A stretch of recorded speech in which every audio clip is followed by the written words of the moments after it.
Muito boa tarde, tudo bem com vocês? Com um friozinho, mas o frio sempre possibilita uma interiorização do corpo, claro. Pouco nos dispomos a sair nesses tempos de frio. Mas o que acontece no corpo é sempre um estímulo para a alma. As buscas das doenças nos estimulam uma cura, uma reharmonização mais profunda do perispírito, do corpo espiritual, da própria mente. Assim como as aproximações físicas, o próprio sexo é, obviamente, um ensaio para o amor. Não é ainda o amor como nós supomos ao dizer que estamos fazendo amor. Claro que não. Mas é um ensaio. O sexo pode ser, sim, um colocar-se no lugar do outro. Aliás, sem empatia não há como expandir a alma, se relacionar-se minimamente, não é? Empatia, compaixão, que está longe de ser a pena que muitos supõem, assim como empatia é colocar-se no lugar do outro, muitas vezes mais intelectualmente, compaixão é sentir o que o outro sente, sentir junto. Um exercício maravilhoso de comunhão rumo ao amor. Sim, o físico é um chamamento, por isso reencarnamos. Porque o corpo nos faz juntar, relacionar a própria gravidade, que incide muito mais sobre o corpo físico do que sobre o corpo espiritual, que é apenas semimaterial. Mas também a lei de atração dos corpos, que é muito mais do que a gravidade. O sexo faz parte da lei de atração dos corpos, claro. E essa junção que parte do instinto para os animais gregários como o homem, porque na família nós somos chamados à compaixão e à empatia, somos chamados à cooperação, somos chamados a ensaiar para o amor. Não há dúvida que a família é uma fabulosa dinâmica de aprendizado do amor. Muito bom vivermos e amplificarmos o conceito de família, não apenas a família biológica, consanguínea. Constituímos famílias nas amizades, entre os colegas, nos locais de trabalho. As equipes, por toda parte, os grupos, que a nossa família se expanda gradativamente, grupo a grupo, ambiente a ambiente, vida após vida, até que compreendamos o que Jesus pretendia nos ensinar a repetir todos os dias: Pai Nosso, Pai Nosso, Pai Nosso. Que, claro, todas as criaturas, não só os seres humanos, todas as criaturas, do átomo ao arcanjo, somos irmãos. Essa é a família universal a qual um dia nos uniremos. Avançando sobre a própria ideia generosa da ecologia, porque sentiremos e pensaremos junto com a natureza, como os povos originários fazem. Maravilhoso avançar para o passado.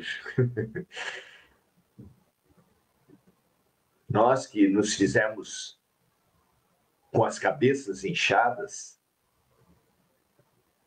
um dia nos deixaremos dirigir pela alma expandida, pela energia nossa e do outro, pelo coração e pela mente, pensando e sentindo com o outro.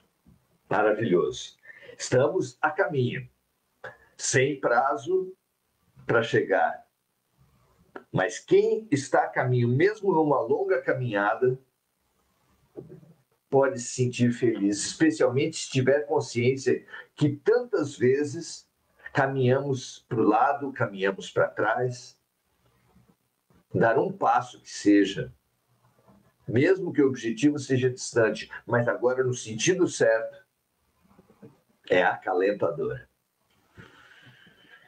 É a felicidade possível para esse nosso estágio. Sejamos felizes, simplesmente e agora.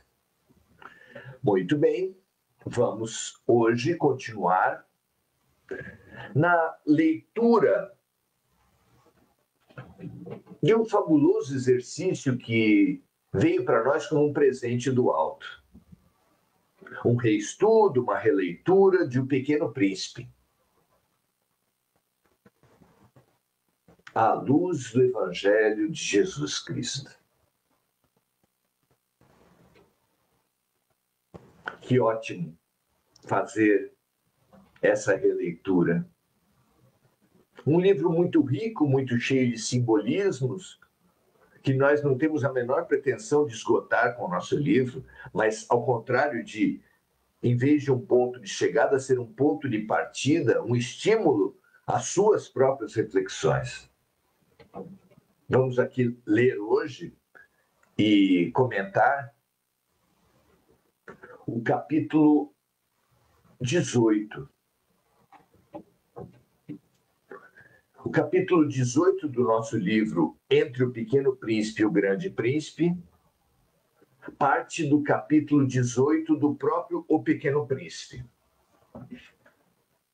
para conversar sobre a nossa trajetória existencial, a nossa trajetória evolutiva, que oscila na dualidade, entre outras dualidades. Nossa trajetória oscila entre egocentrismos e humildades. Egocentrismos e humildades. Vamos lá? Capítulo 18 do livro Entre o Pequeno Príncipe e o Grande Príncipe. Egocentrismos. Então, o Pequeno Príncipe atravessou o deserto e encontrou uma flor. Como é linda a nossa criança interior, que apesar de simbolizar a espontaneidade e a alegria fundamentais,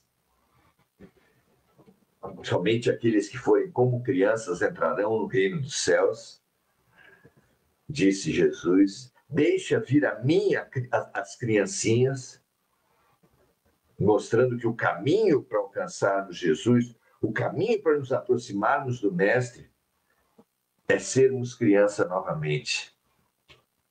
Disse ele mais ainda para Nicodemos que somente os que nascerem de novo entrarão no reino dos céus.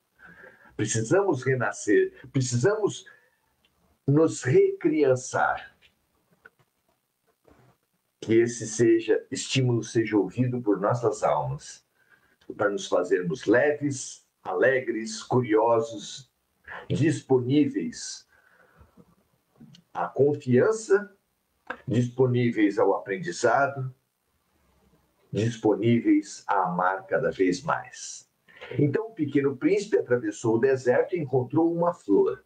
Como é linda nossa criança interior, que apesar de simbolizar a espontaneidade e a alegria fundamentais, conversa abertamente com a beleza restrita, pequena, da florzinha à toa, do ser que vive apenas em função de si mesmo. A flor, em O Pequeno Príncipe, simboliza a criatura fascinada por si mesma, o egocêntrico. O príncipezinho havia aprendido a respeitar a fragilidade e honrou-a com uma pergunta essencial aos buscadores. Por que não perguntar ao egocentrismo, questionar o egocentrismo? O egocentrismo pode ser tanto base da nossa evolução, se o questionarmos, como também pode ser fonte de reflexões fundamentais. Então, questionemos a flor, como o Pequeno Príncipe. Onde estão os homens? Ou seja, onde está a humanidade? Onde estou eu? É uma pergunta inerente à pergunta fundamental: quem sou eu? Onde estou eu? E a flor que um dia viu uma caravana, tomando a sua verdade como a verdade toda, como fazia sempre, como fazem sempre os egocêntricos. Vejam só, nesses nossos tempos de radicalismos, fanatismos, polarizações, se não é importante essa reflexão. A flor, simbolizando o egocentrismo, que um dia viu uma caravana tomando a sua verdade como a verdade toda, como fazia sempre, disse: os homens, eu creio que existem 6 ou 7. Vi-os faz muito tempo. Era verdade? Isso, verdade. É a vivência dela.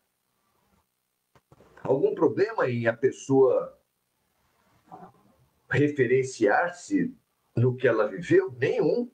Nenhum. Mas todo problema se a pessoa supor que a sua vivência esgota toda a verdade. É o egocentrismo. Tenhamos, sim, como referência a vivência vivida. Ela é e só pode ser a base da nossa reflexão, dos nossos pensamentos, sentimentos. Mas saibamos que a nossa vivência, ou a nossa reflexão sobre a nossa vivência, é apenas um ponto de vista.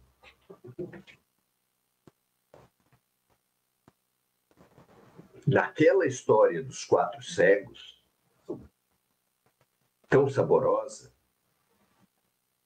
que nós lembraremos aqui, havia uma saída, mas que a história não contemplou, mas que nós podemos e devemos contemplar. 4 cegos foram colocados diante de um elefante para dizer o que tinham à frente. Sabemos que a cegueira, ou melhor, que a supressão de um sentido desenvolve os outros, e eles foram examinar o que tinham à sua frente pelo tato.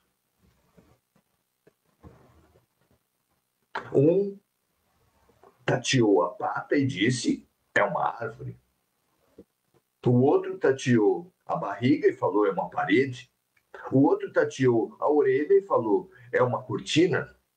O outro tateou a tromba e falou: é um encanamento, é uma mega mangueira, um cano grande.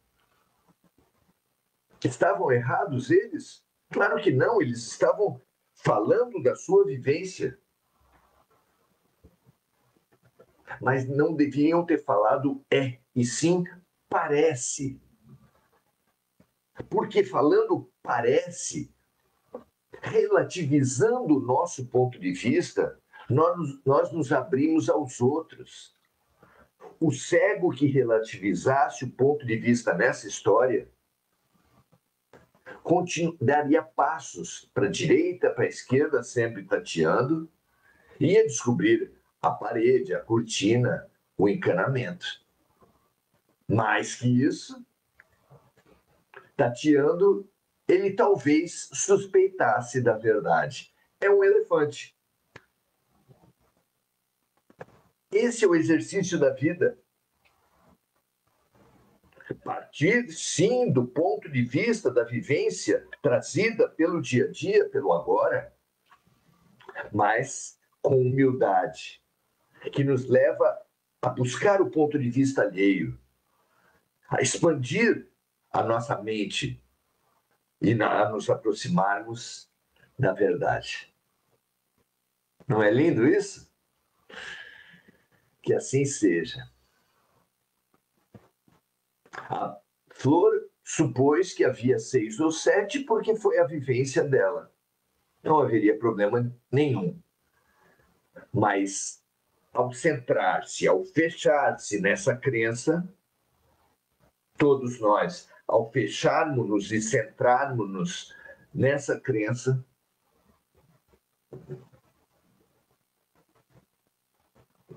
nos apequenamos e nos envenenamos. Vejamos o que é o preconceito. Uma pessoa tem uma vivência ruim com o sexo oposto. E generaliza. Homem é tudo igual, só muda de endereço. Mulheres, etc, etc. Um fechamento de alma, baseado numa vivência concreta, mas que sem humildade generalizou a partir de uma vivência específica. A vivência específica, vivida com arrogância, com pretensão de verdade completa, gera preconceitos, gera fechamentos, enrijecimentos, envenenamentos da alma. Aceite, investigue, reflita sobre a vivência concreta que você teve, mas com humildade, sem arrogância, sem pretensões, sem generalizações. Simplesmente reflita e aprenda sobre o que você viveu. E você crescerá, porque é isso que faz o aprendizado com todos nós. E a Flor depois, porém, logo depois de ter feito aquela generalização absurda do seu conhecimento, supondo que os homens são apenas 6 ou 7, já com a chave da humildade, honrou o pequeno príncipe, também com uma reflexão sobre a fragilidade humana. Não se pode nunca saber onde os homens se encontram. O vento os leva. Eles não têm raízes, eles não gostam de raízes. A flor, simbolizando os nossos irmãos vegetais, que, claro, em sua maioria, se apegam à terra pelas raízes, simboliza um grande perigo da alma, que é o egocentrismo. Fixar-se nas raízes, apegar-se nas vivências que se teve, grudar-se ao solo e não conseguir colocar-se no lugar dos outros. Sim, os homens não gostam de raízes. E metade disso é um acerto, metade disso é um erro, metade disso é sombra, metade disso é luz. Não enraizarmos no nosso ponto de vista é luz.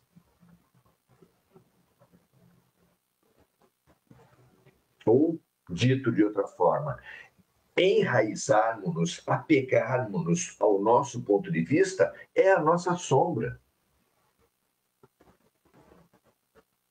Supondo que a nossa vivência espelha toda a verdade de todos os seres de todos os tempos. Fujamos dessa arrogância, dessa pretensão, dessa generalização. Esse é o lado luz da sombra, que é fecharmos-nos, apegarmos-nos. A busca às raízes, porém, pode simbolizar um lado maravilhoso. Se o apegar-te à raiz material, a raiz existencial de um único ponto de vista é a nossa sombra, buscarmos a nossa raiz profunda, espiritual, é o sentido da vida. Nós temos um eu profundo. Segundo o budismo, nós temos um eu menor, que é o ego, segundo a psicanálise, e um eu maior, que é o self, segundo a psicanálise, que é a essência e não a aparência, segundo a filosofia, que é o homem novo e não o homem velho, segundo Paulo de Tarso. É a confluência de diferentes, muito diversos pontos de vista para falar o mesmo. Nós precisamos de autoconhecimento. Nós precisamos avançar rumo à nossa essência, ao nosso eu maior, ao nosso homem novo, ao nosso self, ao eu crístico, ao eu divino. Diferentes pontos de vista dão diferentes nomes para a mesma busca essencial. Então, a questão das raízes e de qual enraizamento você buscará para você é libertadora, é crucial. Se você se apegar ao enraizamento da matéria e das crenças ilusórias, do corpo e do ego, você radicalizará, você polarizará, você será um ser violento.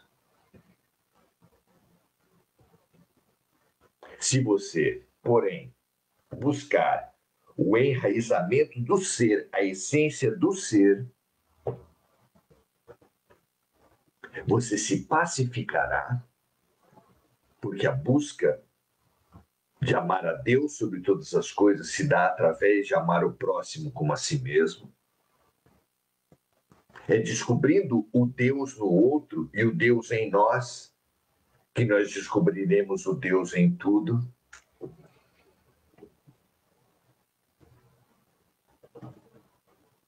Essa busca é realmente o propósito da vida, o propósito de todos nós, o propósito dos propósitos, a essência das essências. O que você acha disso? O menino, o pequeno príncipe, lembrou-se então da sua flor, da solidão dela, porque ele deixou uma flor no seu planeta de origem. Uma flor que ele cuidava, que ele zelava, apesar dos jogos egocêntricos dela. Porque aceitando o jogo egocêntrico das pessoas, nós observaremos-nos. O outro é um espelho para o eu. Analise o egocentrismo dos outros não para criticar, mas para pensar como está o meu egocentrismo. O Pequeno Príncipe, diante do egocentrismo da sua flor lá no seu asteroide, ele impacientou-se e abandonou-a. Mas agora, com essa nova flor, ele aceitou a oportunidade. Lembrou-se do egocentrismo que ele já tinha desprezado para uma nova atitude perante o egocentrismo dos outros. Vejamos qual é ela. O menino lembrou-se da sua flor, da solidão dela, porque a amargura do egocentrismo é a solidão. Viu-se a si saindo do seu isolamento, saindo do seu egocentrismo, deixando-a em busca de cura para o mundo, libertação em relação às raízes de Baobá. Leia esse livro, O Pequeno Príncipe, à luz dessa busca essencial do ser. O que não deixava de ser cura também para a sua flor, oportunidade para ambos recomeçarem em novo mundo e novos seres regenerados frente ao egoísmo. Cada um trilhando e estimulando no outro a superação do egoísmo, do egocentrismo. Quanto a todos, sobre o mundo, aquela flor é um símbolo da multidão de seres que vivem presos ao pouco ou nada que passa à sua frente. Supondo-se parâmetros não apenas para o belo, mas para o que existe ou não, situando-se no centro do universo, o que não vem simplesmente não existe. Mas que também, como tudo, trazem em si o potencial de autotransformação pela humildade. Mais desperta, nossa criança percebeu que a última utilidade do ego é a superação do egoísmo. Porque precisamos de vontade, precisamos de iniciativa, precisamos de protagonismo. O grande heroísmo do ser não é uma vitória sobre o outro, é uma vitória sobre si mesmo.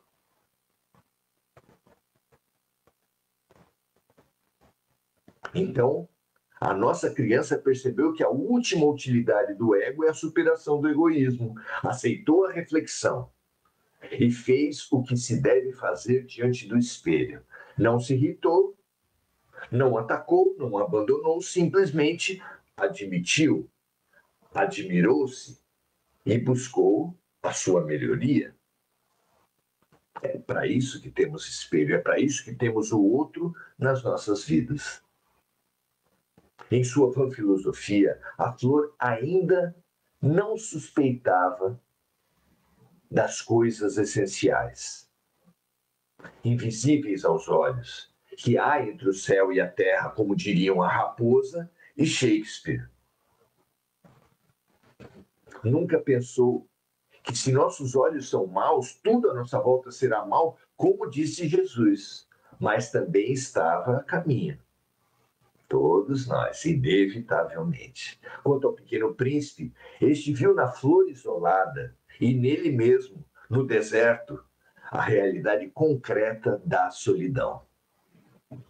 Mas já era capaz de admirar sua beleza e aspirar seu perfume.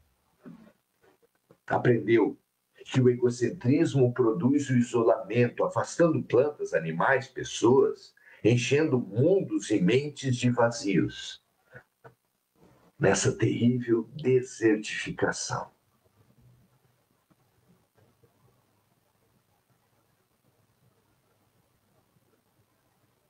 Deus, Pai, que essa multidão de solitários da terra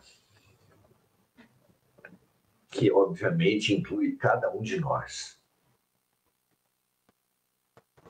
Descubra o caminho essencial para vencer a solidão, que não é a matéria é apenas uma sugestão. A matéria nos leva à cooperação com o sexo oposto, a matéria nos leva à cooperação entre as profissões, a matéria nos leva à cooperação entre ricos e pobres, entre culturas diferentes. Tudo isso é convite à empatia, à compaixão, à superação da incompletude, pela empatia, pela compaixão, são a ferramenta da vitória sobre o isolamento, a ferramenta da vitória sobre a solidão. Só é solitário quem não é solidário. Só é solitário quem não consegue se colocar no lugar do outro. Quem avança na colocação do lugar do outro, no aprendizado sobre o lugar do outro, vence a solidão. Que todos os solitários superem esse limite, essa parede, essa fronteira que existe e que eles colocam, que nós colocamos uns em relação aos outros. Exatamente pela compaixão e pela empatia. Fazendo, como disse Jesus aos outros, o que gostaríamos que os outros fizessem a nós mesmos. Muito bom. Saudaremos agora Diana Costa, André Salvatore, Angélica Sayonara. Muito legal você estar aqui, Sayonara. Saudamos todos os amigos e amigas e estimulamos todos vocês a compartilharem, a nos irmanarmos, a nos abrirmos pela empatia e pela compaixão a cada vez mais amplos exercícios de amor. Um grande abraço, compartilhem, nos irmanemos.